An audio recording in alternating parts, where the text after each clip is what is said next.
오늘 우리는 학습 세례를 가집니다. 참 의미 있고 뜻깊은 날입니다. 그리고 또한 다음 주는 우리가 추수감사주일을 맞아서 또한 기념을 하는 또 뜻깊은 날입니다. 이런 뜻깊은 날이 있는가 하면은 우리에게 아픔을 주는 날들이 있습니다. 이스라엘 백성들의 역사를 돌이켜보면 참으로 뜻깊은 날은 자신들이 애굽의 종살이로부터 해방되었던 BC 1446년이었다면 참으로 그들에게 마음에 못이 박히는 탄식의 곡소리가 나는 그런 날이 있었다면 바로 예루살렘이 무너지는 BC 586년의 사건이었습니다. 스스로 서민이라고 가리키는 이스라엘, 그들은 이스라엘이 무너질 줄 몰랐습니다. 세상은 다 무너져도 자신들은 무너질 줄 몰랐습니다. 그러나 BC 970년 솔로몬과 그의 아들이었던 르호보암의 정책을 반대하여서 나라가 갈라집니다. BC 970년에 솔로몬이 왕으로 등극하게 되고, 그리고 930년에 그의 아들이었던 르호보암이 등극을 할 때에 북쪽에 지지를 받았던 여로보암 1세가 르호보암의 정책을 반대하게 됩니다. 그리고 나라가 두동가리가 나버리는 겁니다.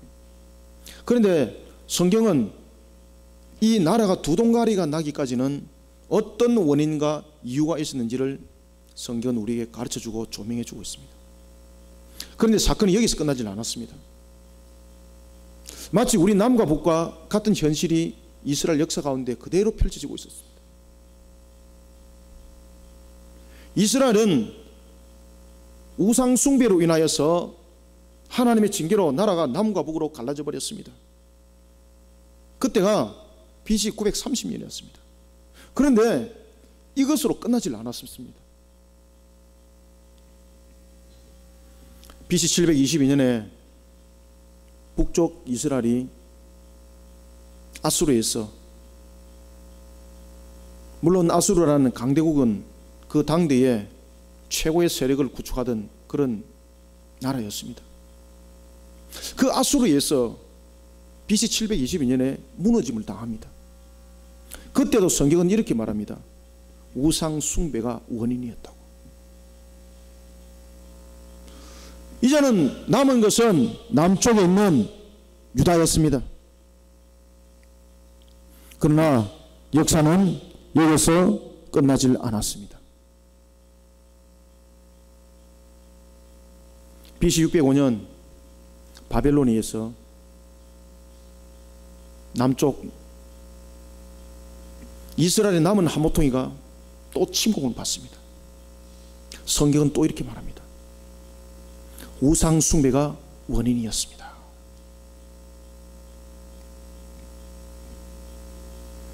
바벨론에서 나라가 침공을 당하고 왕족을 비롯한 나라의 미래를 짊어진 수많은 사람들이 바벨론에 끌려갑니다. 이때 BC 605년에 끌려갔던 대표적인 사람 가운데서 성경을 기록했던 다니엘도 이 속에 있고요, 사드락과 메삭과 아벳느고도 그 속에 있었습니다. 나라의 미래를 짊어질 만한 자들을 바벨론이 포로로 좀 더 잡아가 버리는 겁니다. 왜? 이들이 바벨론을 향해서 반대 세력을 구축하지 못하도록 나라를 그냥 잘라버리는 겁니다. 거기서 끝나질 않았습니다. 바벨론에서 또다시 침공을 당하게 되는데 그것은 BC 597년이었습니다. 성경은 또다시 이야기를 합니다. 그럼에도 불구하고 왜 또 짓밟혔는가? 성경은 또 이야기를 합니다. 우상 숭배가 원인이었습니다. 이것으로 끝나질 않았습니다. 하나님께서 그렇게 경고를 줬음에도 불구하고 나라와 민족이 돌이키지 못합니다. 깨닫지 못하는 겁니다. 마치 우리나라 지금 현 시국을 바라보고 있는 것과 같습니다. 우리는 지금 수많은 사람들이 길거리에서 데모를 하고 있습니다.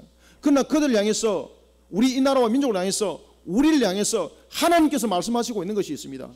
너희들은 이 나라가 왜 이런 문제가 일어났는지 그 근본을 알아라고 말입니다.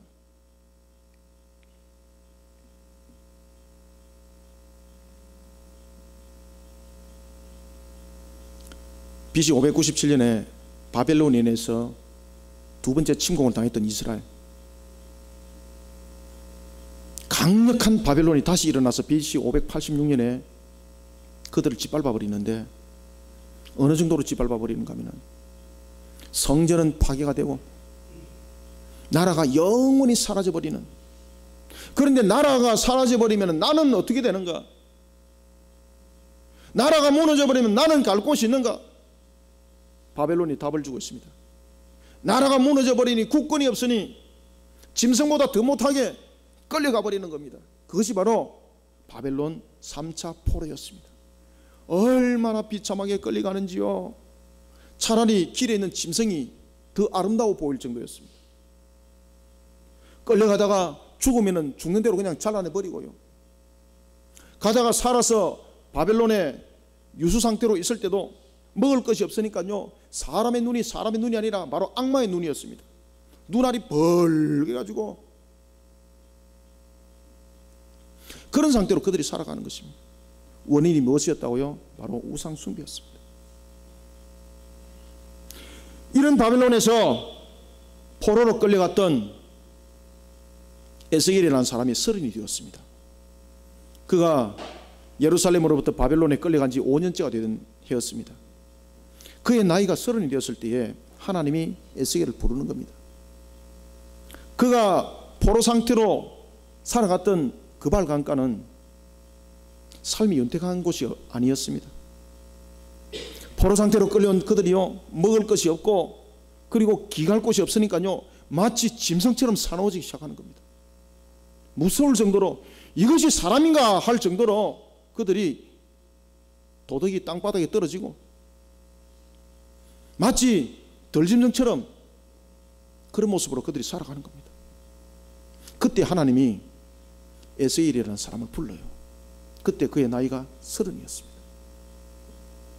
그리고 하나님께서는 예언의 말씀을 주면서 이렇게 말씀하십니다. 왜 이스라엘이 멸망당할 수밖에 없는지, 그리고 이스라엘이 왜 영원히 멸망당할 수밖에 없는지, 그 원인은 두 가지다.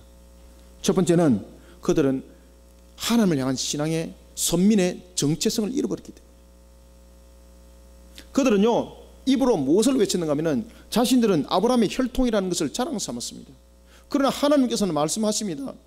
내가 너희들을 혈통으로 나의 백성 삼은 적이 없다고 말씀하십니다.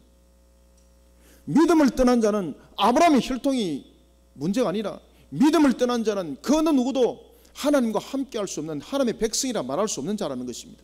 그러니 하나님께서는 그들에게 말씀하십니다. 너희들은 신앙을 돌아보면서 정말로 무엇이 선민인가를 너희들은 알지 못하구나. 너희들은 아브라함의 혈통을 내세워서 선민이라고 말하겠지만 나는 그렇게 말한 사실이 없다고 하나님께서 말씀하시는 거예요.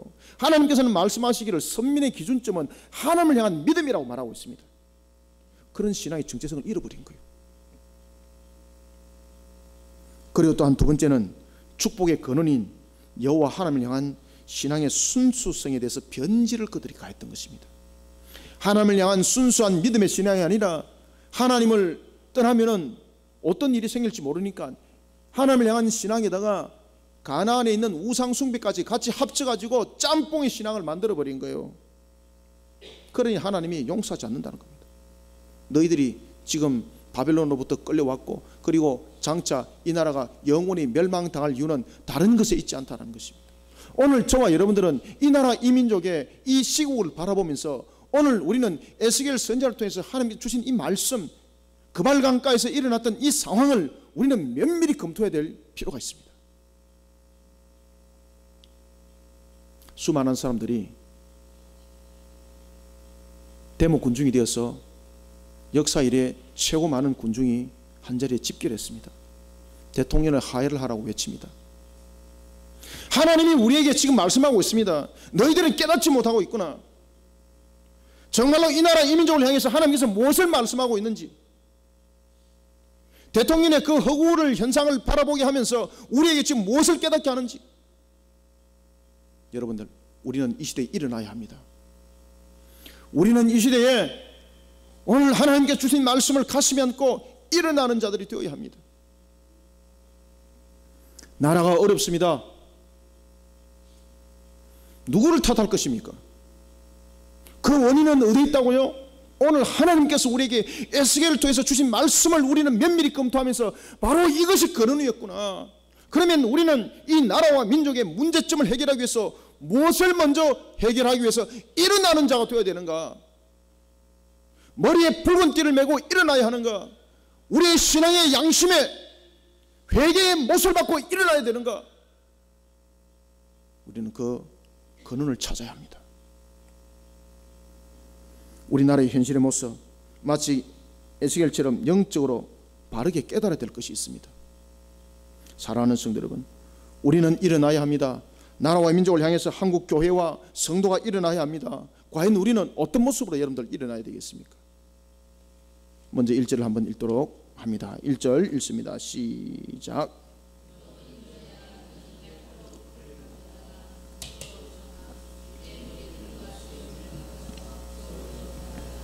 아멘. 1절은 말합니다. 너 인자야, 너는 날카로운 칼을 가져다가 삭도로 삼아 네 머리털과 수염을 깎아서 저울로 달아 나누어 두라. 이렇게 말합니다. 우리는 이 본문을 통해서 오늘 하나님께서 동일하게 우리에게 말씀하고 있는 것이 있습니다. 지금 나라가 아수라장이 되어버렸습니다. 이런 나라를 향해서 우리는 무엇을 외쳐야 되는가? 정말로 여러분들요, 이 사실을 알면은 밤잠이 안 옵니다. 여러분들, 대통령의 하야를 외치는 구호를 들으면서 저는 마음이 굉장히 아픕니다. 저는 박근혜 대통령을 두둔하지 않습니다. 그러나 우리는 이 본질적인 문제를 똑바로 직시해야 되는 것입니다. 그것은 뭔가 하면요, 이 현상을 돌아보면서 우리는 먼저 자신을 돌아볼 줄 알아야 됩니다. 한국 교회는 우리 자신을 돌아볼 줄 알아야 됩니다. 성도는 자신의 신앙을 돌아볼 줄 알아야 됩니다. 이 조국의 백성들은 자신의 모습을 돌아볼 줄 알아야 됩니다. 우리는 먼저 첫 번째로 나라와 민족을 향해서 불의를 말하기 전에 먼저 자신의 율법적이고 그리고 형식적인 신앙의 틀을 깨트려야 됩니다. 그리고 하나님을 향한 순종하는 신앙으로 자신을 먼저 개혁하면서 일으키는 자가 되어야 됩니다. 우리는 이 시국을 바라보면서 제일 먼저 여러분들 일으켜야 될 자가 누군가 하면 바로 한국교회입니다. 사람들이 머리에 띠를 메고 길거리에 가는 것이 아니라 한국교회가 오늘 이 시국을 바라보면서 자각해야 될 것이 있습니다. 하나님께서는 에스겔 선지자에게 이스라엘의 패망의 원인을 알게 합니다. 그리고 에스겔로 하여금 한 상징적인 행동을 통해서 이스라엘의 패망과 그리고 이스라엘 향한 하나님의 뜻을 알게 합니다. 참 기가 막힌 것은요, 하나님께서 에스겔에게 네 가지의 행동을 취하도록 합니다. 첫 번째 행동이 여러분들 무엇인가 하면 하나님께서 한 토판을 가지고 와서 예루살렘 성을 그리라 그래요. 그리고 난 뒤에 그 성을 포위하는 그런 장면들을 다 연출하도록 합니다. 그렇게 하겠다는 겁니다. 원인이 무엇이냐고요? 뒤에 나중에 보십시오. 그리고 하나님께서는 두 번째 에스겔에게 첫 번째 상황보다도 더 기가 막힌 것을 연출하게 합니다. 그것은 뭔가 하면은 에스겔로 하여금 길거리에 누워 있으라는 겁니다. 에스겔은 사람들이 다니는 대로에 가로로 눕습니다. 오른쪽으로 눕고 왼쪽으로 눕는 가로로 눕어서 390일을 땅바닥에 누워 있도록 합니다. 하나님께서 일어나지 못하도록 합니다. 그리고 먹는 것은 하루에 저울에 달아서 아주 소수의 정량만 먹도록 합니다. 한 끼. 그리고 390일을 계수를 하도록 합니다. 그러면서 하나님께서 이렇게 말씀하십니다. 이 390일이 무엇을 의미하는지 아느냐? 여러분들, 이 390일은요 바로 이스라엘이 하나님을 향해서 우상 숭배했던 390년의 역사를 말하고 있었습니다. BC 970년에 다윗을 이어서 솔로몬이 왕이 됩니다. 그런 솔로몬이 초기의 솔로몬과 달리 후기의 솔로몬은 우상 숭배로 하나님으로부터 강력한 징계를 두들겨 맞습니다. 그뿐만 아닙니다.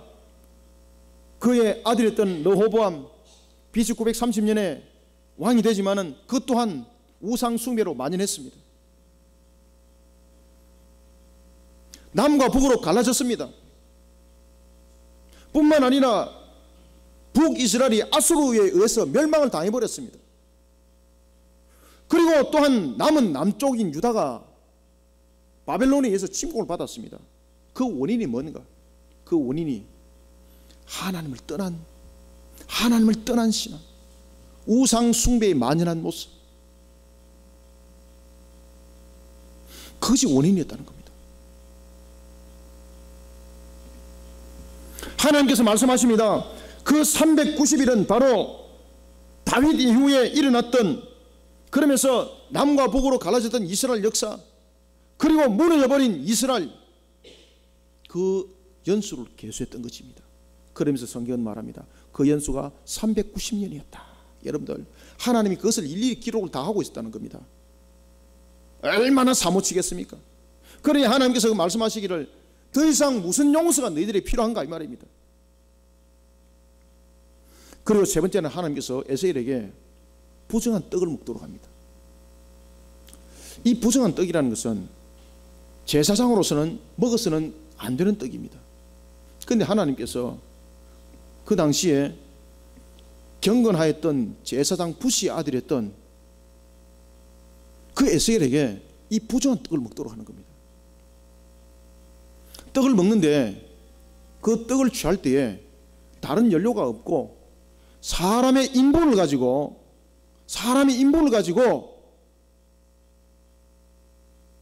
불을 데워서 사람의 인분을 연료로 사용해서 그 떡을 만들어서 먹으라는 겁니다.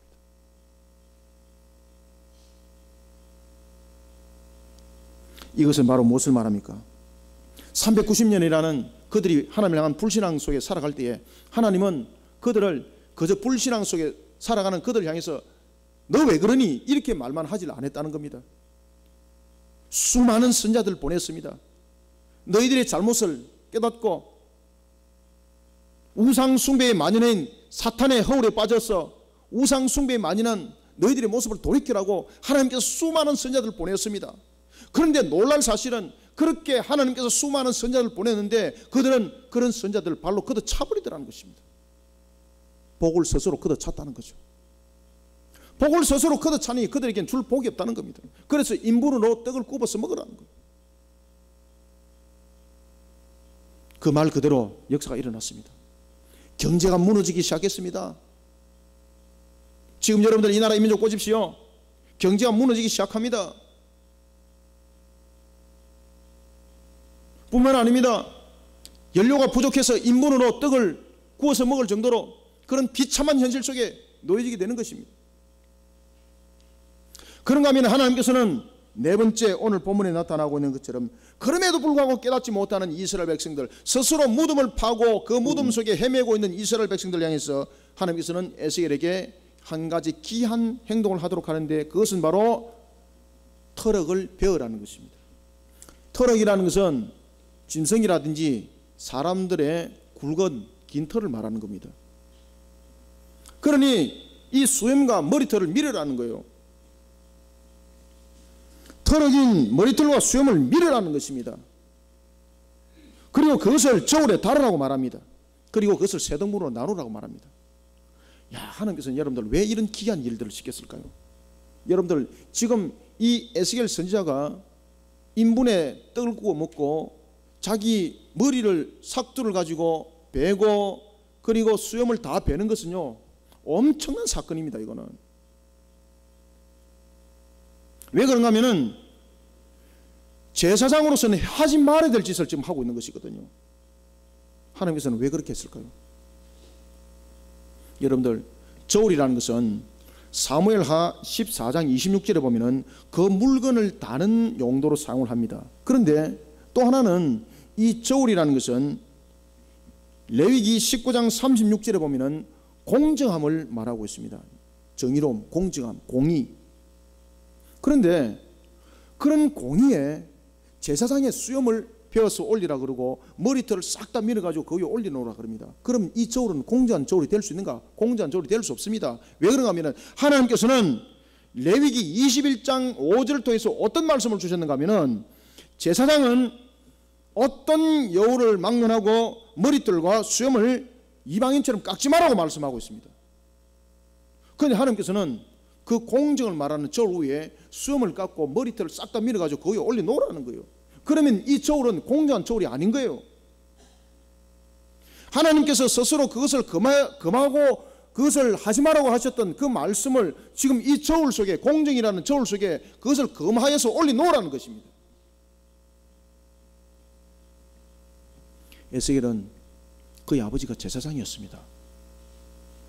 그리고 그가 25살 때에 바벨론으로 끌려왔습니다. 그로부터 5년이 지났습니다. 그의 나이가 30이 되었습니다.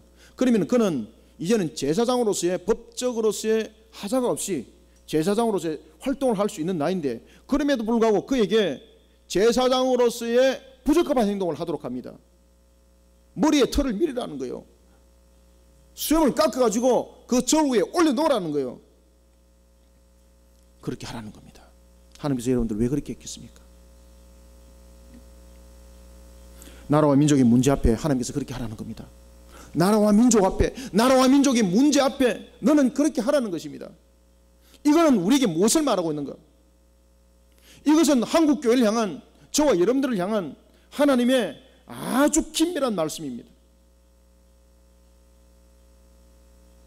우리가 나라와 민족을 향해서 한국교회는 시국선언을 어떻게 해야 되는가 하십니까? 대통령의 하야가 아닙니다. 우리는 제일 먼저 이 나라와 민족을 영적으로 바로 인도하지 못한 한국교회가 책임을 져야 합니다. 그래서 한국교회는 제사장의 자격으로서 내려와야 합니다. 여러분들, 수치를 머금고도 우리는 내려와야 합니다. 영적으로 책임지지 못한 그 책임을 우리는 통감해야 됩니다. 나라와 민족의 문제를 우리 한번 이야기하기 전에 우리 한국교회를 돌아보고 우리 그리심교회를 돌아보고 오늘도 여러분들 빈자리 한번 보십시오. 우리 신앙들 한번 돌아보십시오. 우리의 신앙들의 모습들이 얼마나 형식적인지. 1시간 만의 신앙, 선데이 신앙, 그것도 1 hours 1시간의 신앙. 이런 신앙을 통해서 하나님께서 우리에게 일깨우는 겁니다. 수염을 잘라라는 거예요. 너의 모습을 돌이켜보라는 겁니다. 영적으로 자신을 돌이켜보는 한국교회, 그리고 그리심교회 성도 우리 모두가 되어라는 것입니다.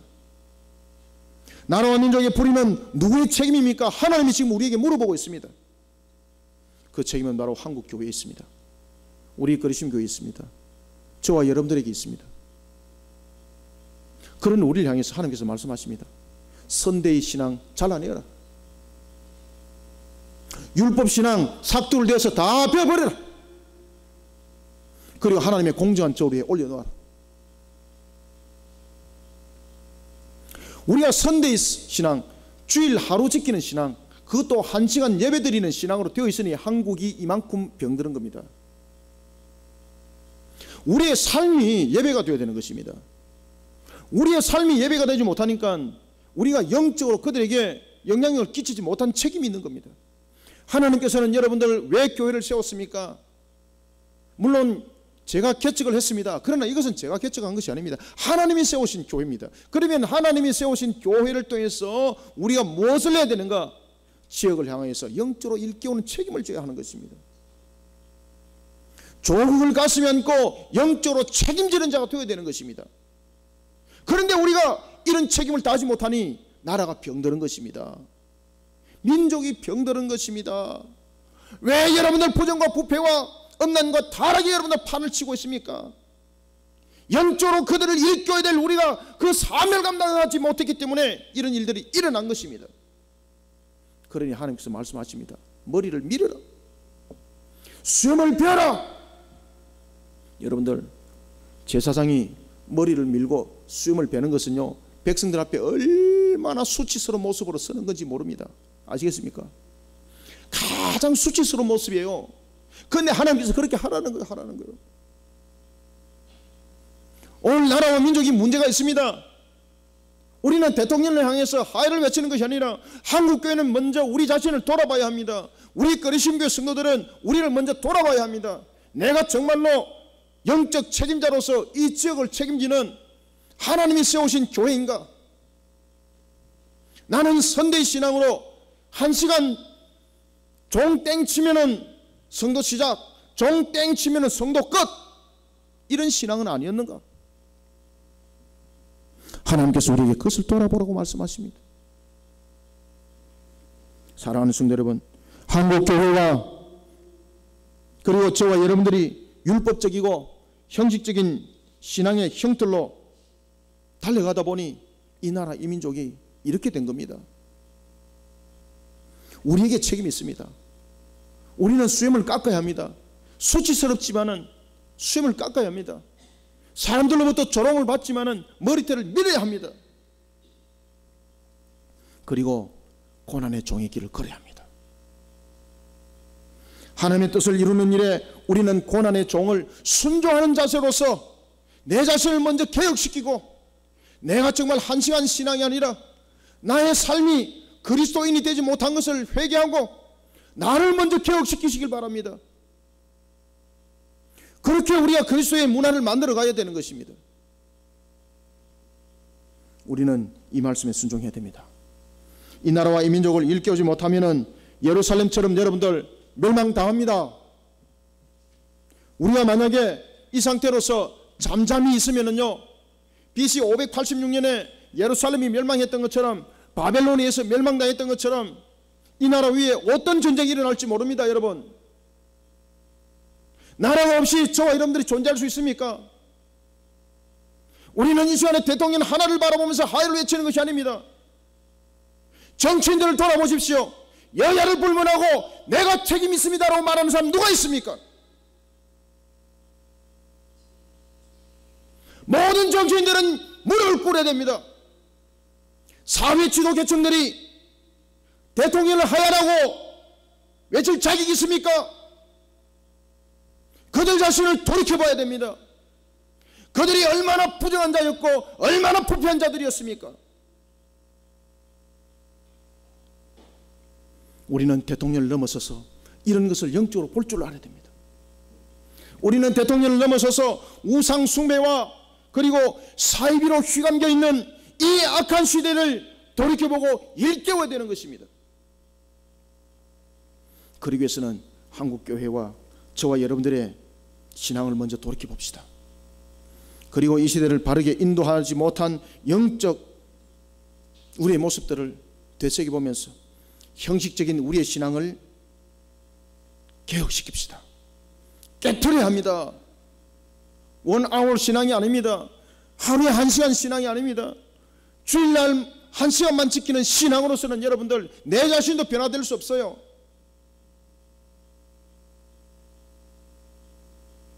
저를 따라합니다. 나를 개혁시키자. 나를 그리스도인으로, 진짜 그리스도인으로 만들어 가자. 이런 개혁이 먼저 일어나야 됩니다. 교회와 성도는 인본주의 신앙의 형식과 양식의 틀을 모두 깨트리는 개혁을 일으켜야 됩니다. 그러기 위해서는 어떻게 되는가? 하나님의 말씀에 순종하시는 신앙들이 되시길 바랍니다. 하나님은 에스겔을 통해서 말씀하십니다. 수염을 잘라라, 머리털을 밀어라. 그게 순종하라는 것입니다. 오늘도 우리를 개혁을 일으키는 데 있어서 가장 필요한 것은 뭔가 하면은 우리의 아는 지식이 아니라, 환경이 아니라 하나님의 말씀에 순종하는 것입니다. 그래야 영적으로 바른 지도자의, 인도자의 모습이 되어서 이 시대를 일깨우는, 이 시대에 정말로 소망과 희망을 줄 아는, 줄 수 있는 그런 우리 한국교회, 우리 그리스도교회 성도들이 다 되시기를 소망합니다. 그 다음에 두 번째는요, 2절 한번 읽습니다. 시작.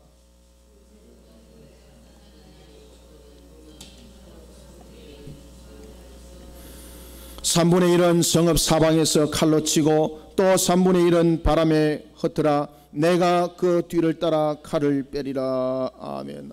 여러분들, 나라와 민족을 저는 돌아보면서요, 끝이 보이는 겁니다. 그러니 밤에 잠이 잘 안 와요. 나라와 민족이 지금 이 문제에 대해서 직시를 하지 못하고 있어요. 한국 교회가 이 문제에 대해서 직시하지 못하고 있습니다. 그러니 제가 가슴이 아픈 겁니다.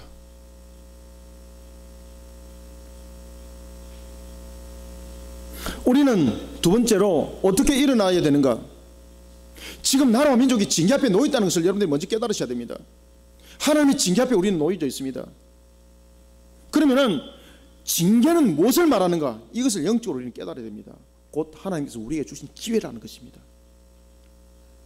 이 민족을 살리는 기회라는 것입니다. 이것을 영적으로 깨달아 알으라고 한국교회를 향해서 하나님께서 지금 신호를 주고 있는데 못 깨닫습니다. 지금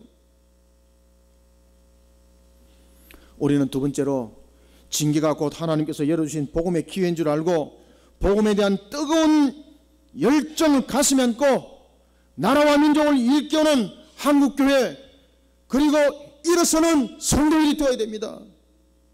지금 이 시대를 향해서 이 민족을 살릴 수 있는 것은 여러분들 복음이에요. 여러분들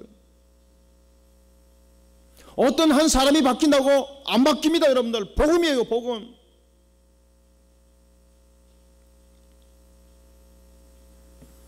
하나님께 죄를 짓고도 그 죄를 알지 못하는 나라와 민족을 일깨워야 됩니다.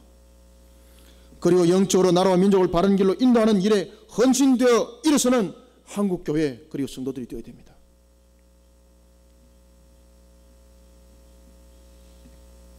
지금 사탄이 회심의 미소를 짓고 있습니다. 이 민족이 이미 사탄의 그릇 위에 담겨져 있습니다.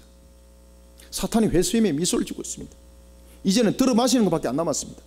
사랑하는 성도 여러분, 이 나라와 민족을 정말로 사탄의 회심의 미소를 짓고 있는 그 개그릇에 던지기를 원하십니까? 우리는 그들을 그릇에서 꺼내야 됩니다. 하나님께서 그것을 깨달으라고 이 시국을 우리에게 준 것입니다. 우리는 깨달아야 되는 것입니다. 하나님께서는 에스겔을 통해서 말씀하십니다. 터럭을 3등분 해라. 그리고 이것을 3분의 1은 성읍 안에서 불 사르고, 그리고 또 다른 3분의 1은 성읍 사방에서 칼로 쳐라. 그리고 남은 3분의 1은 바람에 흩어버리라. 이것이 도대체 무엇인가 에스겔이 궁금해합니다. 그러니 하나님께서 바로 가르쳐 주는 거예요. 그것은 무슨 뜻인가? 에스겔 5장 12절이 말합니다. 바로 첫 번째 3분의 1은 전염병에 죽고 기근에 멸망할 것이라는 것입니다. 그러고 하면 두 번째 3분의 1은 이스라엘의 칼에 엎드려질 것을 말하고 있다는 것입니다. 그런가 하면 마지막 3분의 1은 바로 사방에 흩어질 것에 대한 포로를 말하고 있습니다. 이 예언의 말씀대로 여러분들 이스라엘의 역사가 일어났던 겁니다. 오늘도 이 민족을 향해서 하나님께서 우리에게 주시는 예언의 말씀을 여러분들 무시하면요, 이 예언의 말씀대로 이 민족 정말로 무너집니다. 여러분들, 우리 한국교회는 이 민족을 살리는 길에 우리가 답을 주고 있습니다. 이 예언의 말씀대로 이스라엘의 남은 남쪽에 있던 유다가 열왕기하 25장 2절에 보면은 시드기야 왕 제위 11년이었습니다. 그때가 바로 BC 586년이었습니다. 하나님께서 경고의 말씀을 줬는데도 이 말씀을 못 깨닫고 이 말씀에 대해서 그들이 회개하면서 하나님 앞에 바로 돌아서지 못하니까요, 이 말씀대로 그대로 역사가 일어나 버린 겁니다. 지금 이 나라 이 민족을 위해서 하나님께서 우리에게 이미 신호를 주고 있습니다. 이것은 우리에게 돌이켜라는 마지막 은혜의 기간입니다. 우리는 이때를 놓치면 이 민족 정말 소망 없어집니다. 여러분들, 우리는 조국의 현실을 가슴만 아파할 뿐만 아니라 이 가슴을 아파한 이 현실에 우리는 치료자가 되어야 되는 것입니다. 복음으로 이 아픈 가슴들을 치료하는, 상처를 애며 쌓아주는 그런 격을 일으켜야 합니다.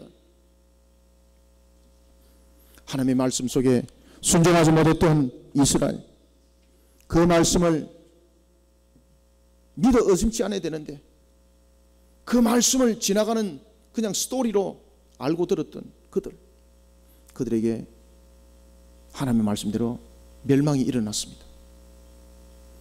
그리고 살아남은 자들도 얼마나 비참한 모습으로 끌려갔는지, 낯설고 물쓰는 곳에 끌려가서 정말로 짐승보다 더 못한 모습으로 살아가게 되었습니다.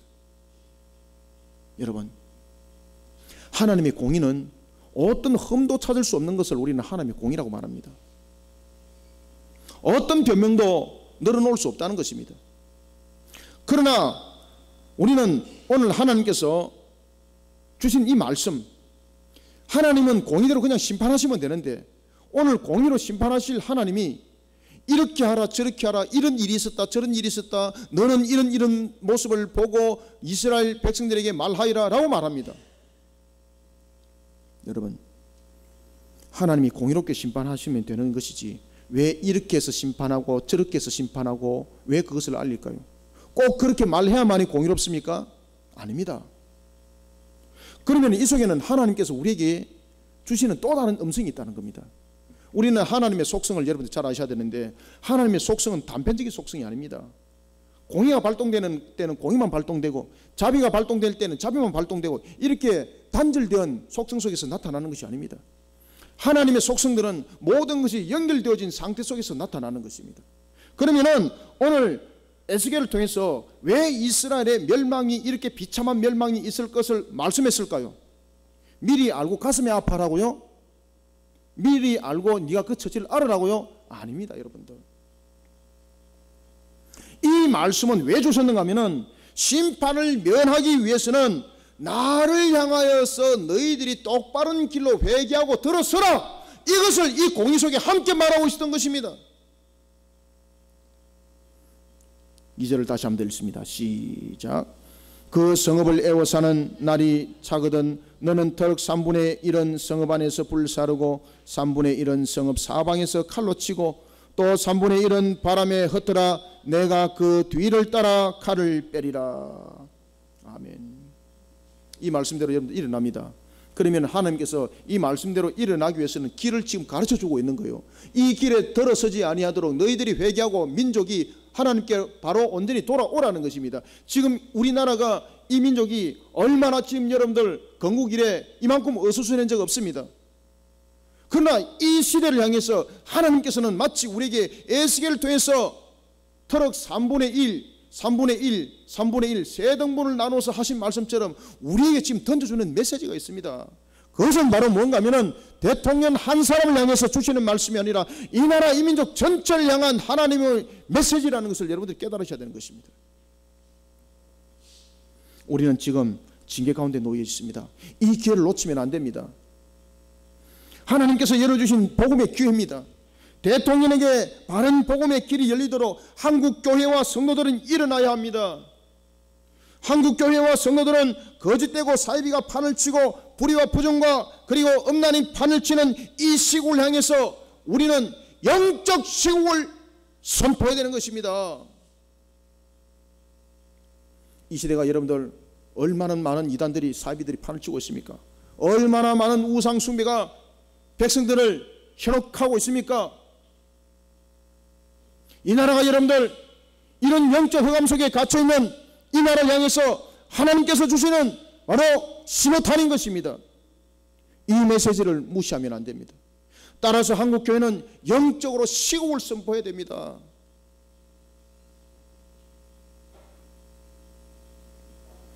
그러면서 나라와 민족을 일깨워야 됩니다.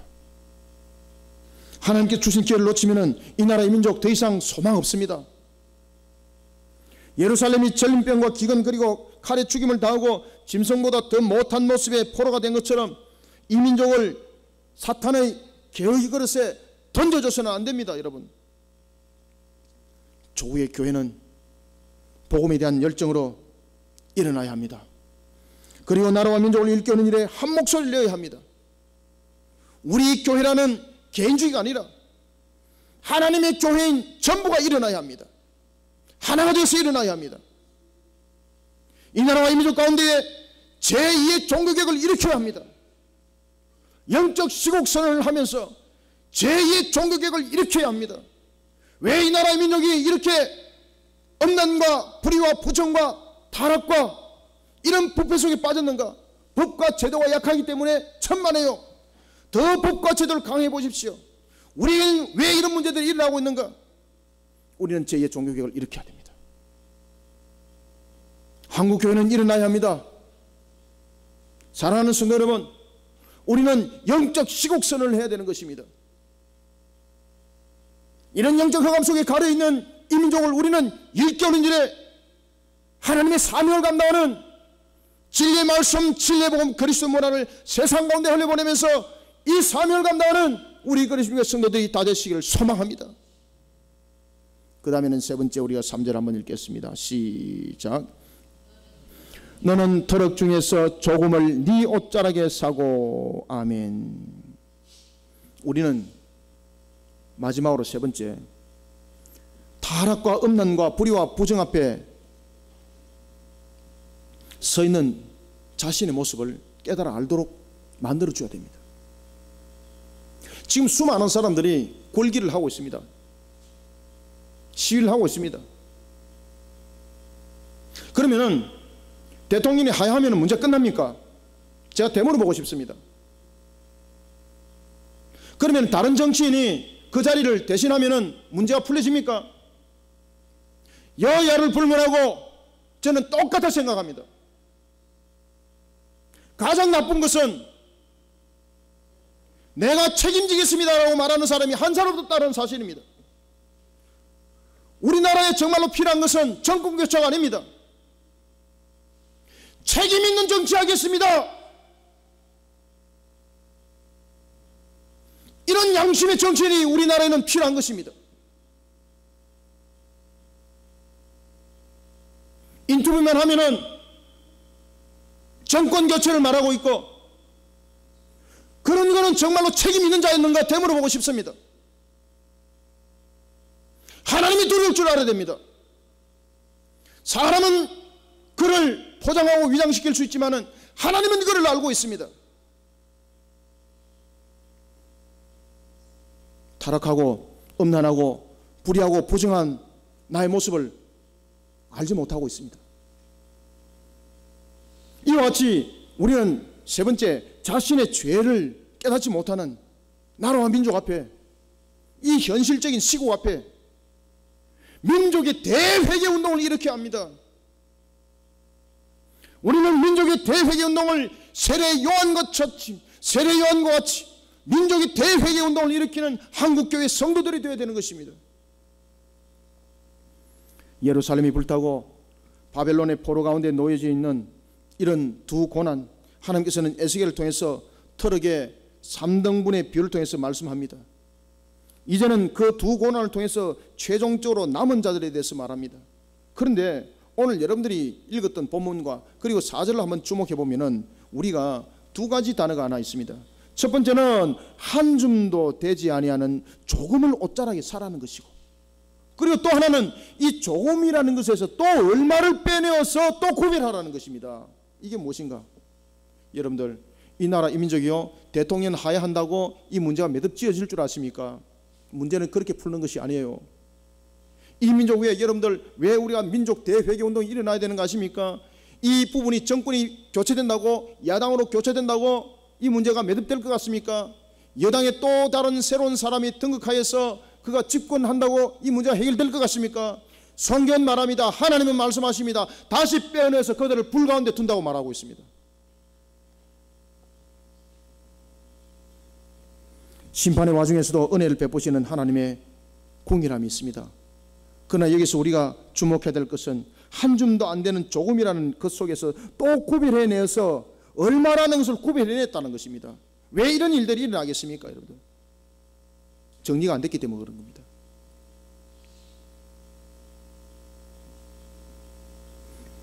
죄는 살짝 태워서 없어지는 것이 아닙니다.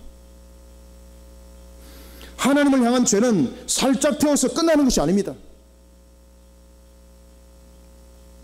죄를 짓고도 하나님을 향한 이 불신앙 속에 죄를 짓고도 죄를 알지 못하고 정말로 우리에게 무엇이 닥치는지를 알지 못하는 그런 나라와 민족 위에 정말로 우리는 얼마나 가슴이 아픈지 모릅니다. 현 지구의 문제는 대통령 한 사람이 아닙니다. 우리 모두의 죄를 돌아보라는 하나님의 음성입니다. 우리는 스스로가 얼마나 음란합니까? 우리는 스스로가 얼마나 타락했습니까? 왜 그 현 주소는 제대로 파가지 못하고 있습니까? 우리는 이 시국을 통해서 스스로 집행자가 되려고 하고 있습니다. 그리고 곳곳에서 시국 선언을 하고 있습니다. 그런데 중요한 것은 왜 우리 죄는 우리의 부정하고 부패하고 우리의 음란하고 타락한 부분에 대해서는 왜 시국을 선언하지 못하는가라는 것입니다. 우리는 세례 요한처럼 일어나야 합니다. 요한복음 1장 8절에서 빛에 대해서 정인의 길을 걸었던 세례 요한처럼 우리는 일어나야 합니다. 돌팔매를 맞더라도 일어나야 합니다. 그 길만이 이 나라를 살리고 이 민족을 살리는 길입니다. 빛에 대해 정인이 되어야 됩니다. 세례 요한처럼 다시 오실 주님의 길을 닦아야 합니다.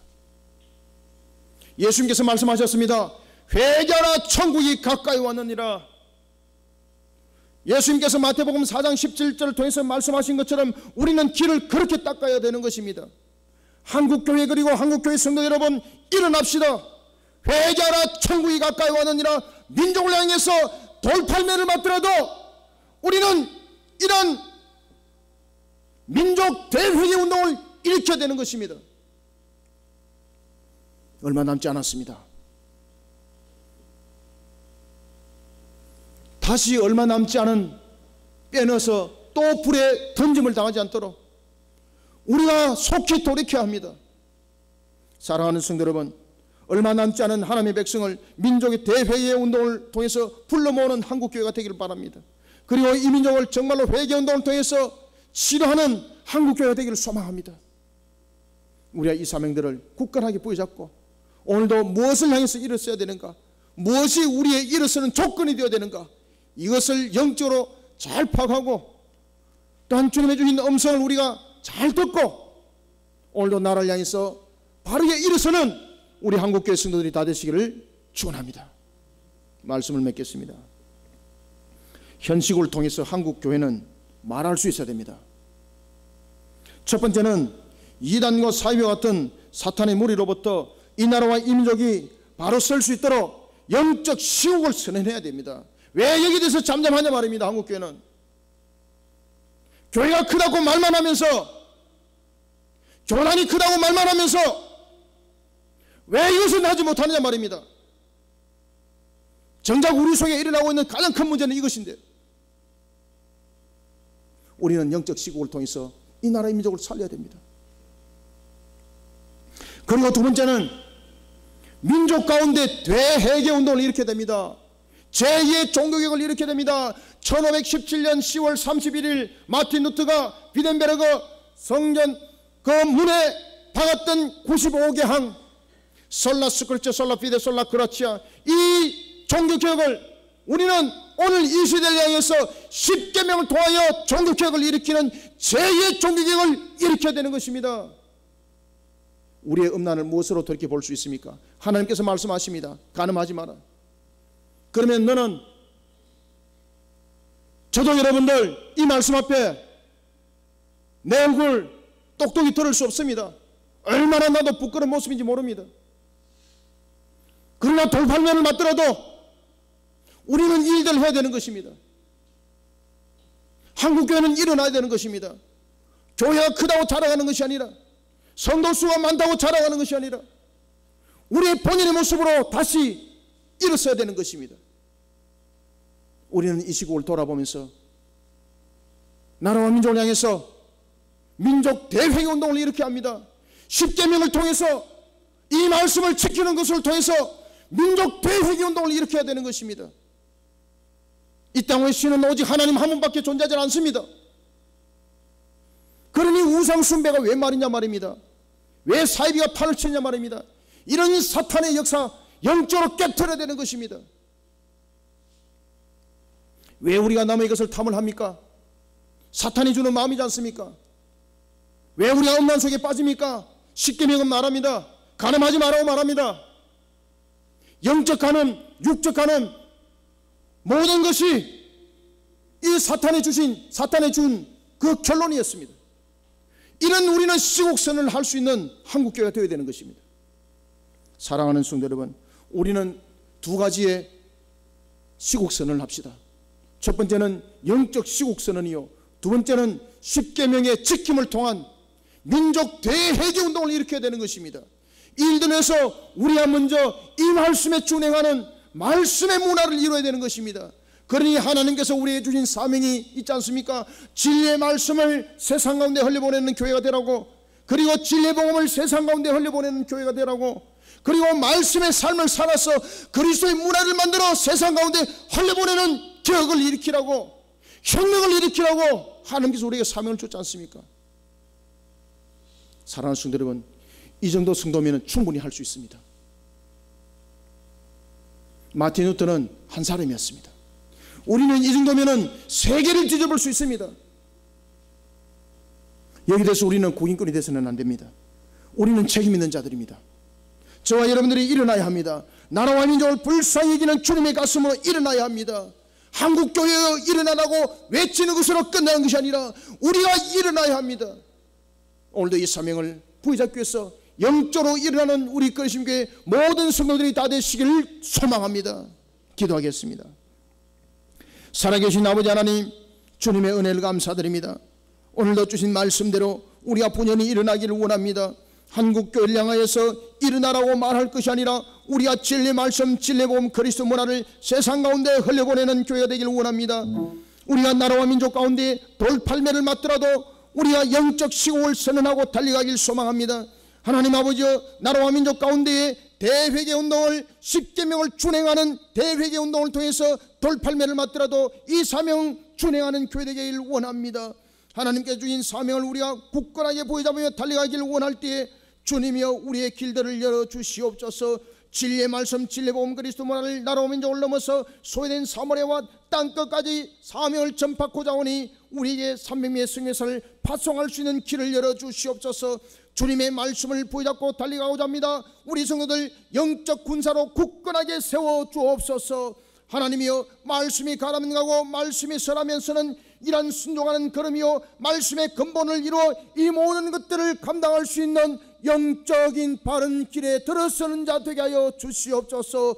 오늘도 주신 말씀 우리 모든 성도들은 은혜의 꼴의 양식이 되게 하여 주시고, 오늘도 주신 말씀대로 한국교회에 일어나게 하여 주옵소서. 이 나라의 민족 주님이여, 회개를 통하여 회복되는 역사 이렇게 세워주옵소서. 박근혜 대통령을 비롯한 모든 위정자들 오늘도 정신 차리게 주님께서 붙드셨사오니 이들이 회개하고 주 예수 그리스도를 가슴에 보여잡고 주님의 사법행정 3부 요소가 하나님의 진리의 말씀의 중심에 서게 하시고 오직 십자가로 말하는 그런 민족 되게 하여 주시기를 원합니다. 남북에 대한 문제도 마찬가지입니다. 곡괭이로 모든 무기는 바꾸어 주시고 하나님의 진리의 말씀 속에 나라와 민족은 한 동포 한 형제를 이루는 역사 함께 이렇게 세워주시길 원합니다. 하나님 감사합니다. 오늘도 이와 같이 주신 말씀이 온 나라를, 민족을, 그리고 세상 가운데 덮어져서 주님의 결실로 열매로 나타나길 소망하며 예수님의 이름으로 기도드립니다. 아멘.